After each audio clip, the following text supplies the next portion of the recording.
রহস্যময় মহাদেশ অ্যান্টার্কটিকা, আর তাই নানা রহস্যের সন্ধানে কয়েক বছর ধরেই সেখানে পর্যটকের সংখ্যা বাড়ছে। পর্যটকদের উপস্থিতি বরফে আবৃত মহাদেশ অ্যান্টার্কটিকার বাস্তুতন্ত্রে বড় ধরনের ঝুঁকি তৈরি করছে বলে জানিয়েছেন জলবায়ু বিজ্ঞানীরা। তাদের দাবি, পর্যটকদের সংখ্যা বৃদ্ধির কারণে ইতিমধ্যেই প্রভাব পড়তে শুরু করেছে অ্যান্টার্কটিকায়। চিলির সান্তিয়াগো ডি চিলি বিশ্ববিদ্যালয়ের বিজ্ঞানীরা জানিয়েছেন, অ্যান্টার্কটিকার পর্যটকদের অবতরণ স্থল ও বিভিন্ন গবেষণা স্টেশনের আশেপাশে থাকা বরফ প্রতি বছর কালো হয়ে যাচ্ছে। এই পরিবর্তনের জন্য অ্যান্টার্কটিকায় যাওয়া জাহাজ, হেলিকপ্টার, প্লেন, ট্রাক ও ডিজেল জেনারেটর থেকে উৎপাদিত কালো কার্বনকে দায়ী করছেন তারা। আর তাই অ্যান্টার্কটিকায় পর্যটকবাহী ক্রুজ জাহাজ থেকে কার্বন নির্গমন বেশ বড় সমস্যা হয়ে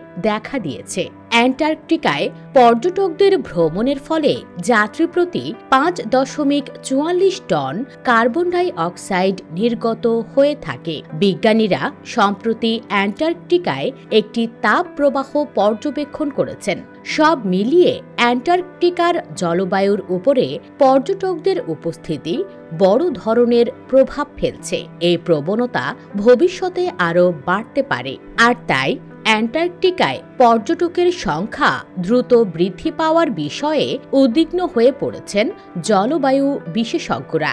খবর euro news. US Bengal report.